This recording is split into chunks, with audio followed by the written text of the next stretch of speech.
These 10 Garten of Banban secrets will change everything you thought you knew about Garten of Banban 8. This was definitely the most chaotic chapter yet, but what I'm about to show you is going to change everything. So you definitely don't want to miss it. So grab your popcorn and a drink and let's go ahead and dive into secret number 1. So originally we start off the game in prison. This is due to the fact that Syringeon put us here because we found out the secret of Banban and the whole Flumbo situation. But that's not the secret I want to go over. When we do eventually end up working in the prison yard, we come across Stinger Flynn, but he's way tinier than before. Bro is literally the size of a tangerine at this point. So the question is, why is Stinger Flynn so tiny? If you look closely at Stinger Flynn and actually sit and freeze the frame, you will see that Stinger Flynn has a hole in his head. The reason Stinger Flynn's balls are... Wait, pause. The reason Stinger Flynn is so big to begin with is because he is filled with gervanium. This gervanium basically balloons him up, and some type of injury happened in the previous chapter, which made him into this smaller, jellyfish-like form. He holds this form throughout the entire chapter 8, and he might just hold it till the end of the game. Now, what people don't realize is that Stinger Flynn actually had this same black mark in chapter 3, and something similar to this actually happened in chapter 4 as well when he was drained of his gervanium. And who sucked him dry in chapter 4? Exactly, Sheriff Toadster did, which is exactly why he looks like this in the prison run by Sheriff Toadster in chapter 8. The next secret I want to go over is Flumbo. When you finally open up the closet that Flumbo was hiding in, you'll see a mural that he painted on the wall. Flumbo painted all of the friends that he could remember from the previous chapter 0. Now, this mural is actually super important to the lore of Garten of Banban. As you can see some of the most familiar faces, including Bitter Giggles, Banban, even Nab Nab on this mural. But there's a few things that I would like to go over. For one, if you look at Banbalina, there is a heart next to her name. Up until this point, before chapter 8, we thought the romantic love interest was between Banban and her. However, this reveals that it was actually between Flumbo and Banbalina, which we later find out in chapter 8 is the whole reason that Syringeon holds her over Flumbo's head in order to get him to show up in the first place in that final boss fight. But something else was really interesting about this wall that I finally noticed once I went back and looked at it. I noticed and remembered all the characters except for one. Underneath Bitter Giggles, there's a character that I just don't recognize. Now, from a first glimpse, you would think that this was Banban, but in reality, we've never seen a character like this before. The shape of the character itself looks a lot like Flumbo, Banbalina, and Banban. But I don't remember ever seeing someone like this in Garten of Banban 0, which makes me wonder, who do you think this is? Now, it looks like Flumbo's obviously been in the closet for quite some time, and eventually he does come out, but he had to have survived off of something. If you look at this picture of the closet, you'll see that he was in there with a gervanium tank. I don't think that this was put here on accident, and it has to have some value as to why Flumbo was able to control himself for so long, and potentially the reason why he turned into hellish Flumbo to begin with. Another thing about this closet scene is that Banban does eventually let Flumbo out. Flumbo tells him that he was hiding because Banban showed him this hiding space to begin with, which Banban denies and says that Flumbo went missing, which we obviously know after playing Garten of Banban 0 was a lie. However, in order to tell our human character in chapter 8 that he is all about his good intentions, Banban lies to not only Flumbo but to us as well. This shows just how evil Banban actually is. Now, Banban is filled with lies in this chapter, and eventually Syringeon puts out that all call talking about how there's a human that needs to be captured. I don't know what's up with the freaks in this chapter, but bros love to suck on things, and apparently they're willing to sell us out for 10 lollipops. So Banban, quick on his feet, tells us that there's some tools that can be found on an upper level and that we need to find them in order to help us find the children. He tricks us to leaving him in Flumbo and heads off to the tower or whatever it is that Syringeon is waiting on them at. Again, separating us from Flumbo in order to get his way and to continue to manipulate our path. Now, once we eventually arrive into Syringeon's tower, we find another secret. The paintings spread out between the hallway have so much lore in them that you really need to pay attention. Now, the first one's quite simple. It shows everybody that was chosen for the initial Bring Your Friend Day, and it basically shows the whole cast that was filled for it. That cast included Banbalina, Banban, Jumbo Josh, Stinger Flynn, just to name a few of them. And it propagandizes this beautiful, serene scene of what they should have expected. However, we know that didn't go as planned. These paintings basically show the propagandized version of everything that Brushista put into motion, including an insane picture of the giant form of Stinger Flynn with gervanium creatures worshipping him. Now, we know that his ego was so inflated that he made everybody call him father in this chapter. But what we didn't know was how closely him and Sir Dadadoo worked together in order to bring themselves to rise to power. And in one painting titled Reflected Paths, you can see the original kingdom and how closely all the members of it were. Now, these bros and brodettes look absolutely blurred, and at first when I saw this painting, I literally thought that Kidiosaurus was doing the most insane freak split of all time. But it comes to find out he's just laying down. But the point is, this shows just how evil this group of cast members used to be at one point. And once again, they seem to all be working together. Somehow, Syringeon now has Sheriff Toadster back on his payroll, and Sir Dadadoo is out for no good once again. But we also get the first glimpse of Brushista in this photograph. But more on why that is important later. The craziest part about this room isn't even the paintings though, it's all the collectibles that are found within the tower. This whole section kind of reminded me of an extras menu at the end of a fan game. We see all types of references, including the Banbalina and Banban cake topper, the dagger from the Chapter 8 trailer, and even Queen Bouncelia's crown. But one of the things found inside of this room is crazy. Now, you probably missed this initially, but there's a collar inside of this room that was used to control every single one of the creatures that attacked us in Garten of Banban 8.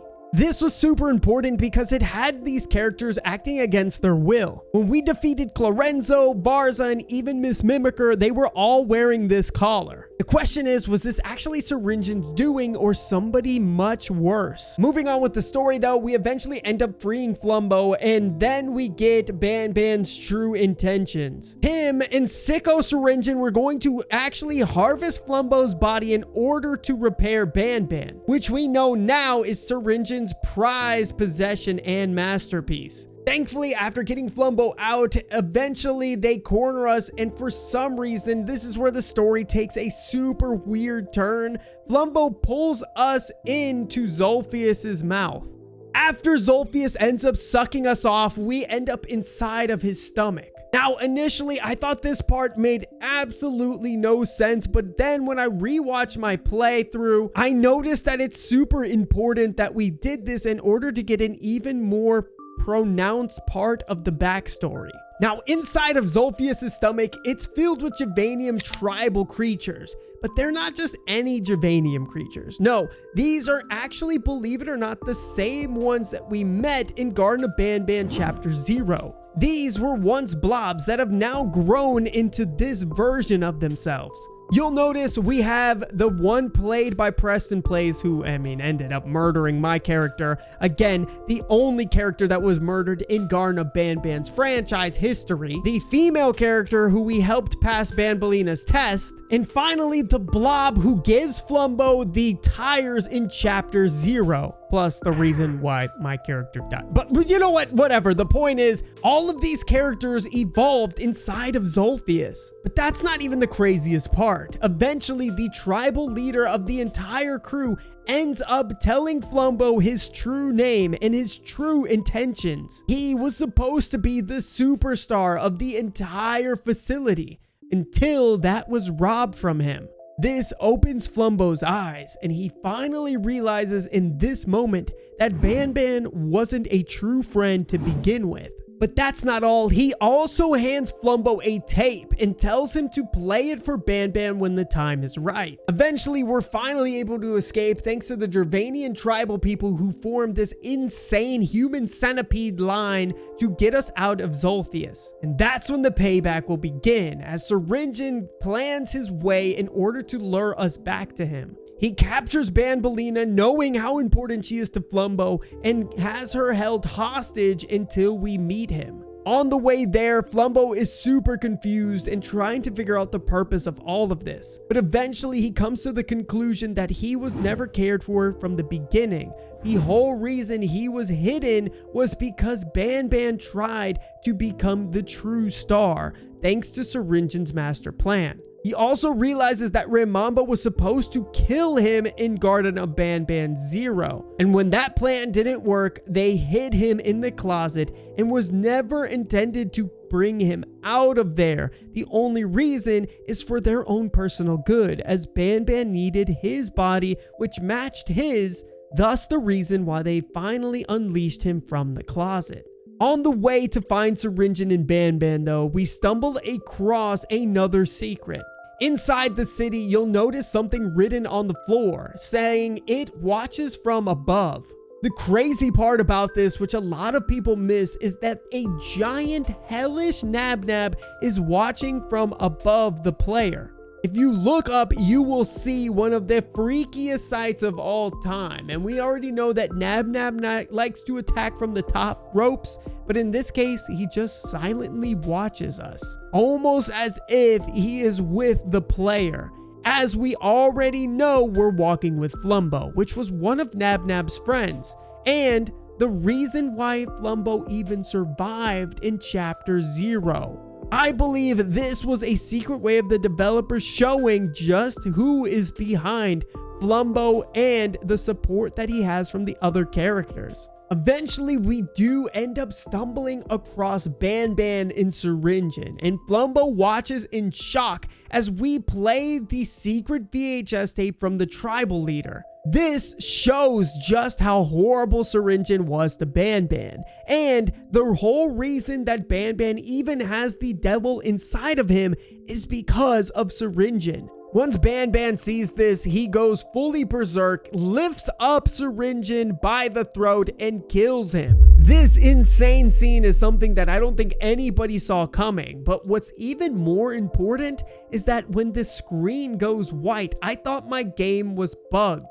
However, if you look to the right, you'll see the nanny has been watching the entire time. The crazy thing about her appearance is how shockingly different the surroundings changed. It's almost as if she opened up a whole nother world, and perhaps another reality where this whole event took place. After we see her briefly, she disappears, and then chaos really begins as Flumbo and Banban go at each other for the first time. This leads to one of the most insane fights in the franchise's history and some crazy backshots from Banban. Once it's all over, they both fall into a tub of gervanium, which we now know after doing so, they combine, and we get a glimpse of that in the Chapter 9 teaser trailer. It almost looks as if Banban, Flumbo, and Banbalina were combined into one insane monster, which I'd imagine is going to be one of the main antagonists for Chapter 9. And speaking of antagonists, Chapter 8 wasn't over after this insane scene. As a matter of fact, we get a call out from what we think is our child, and when we walk in that direction,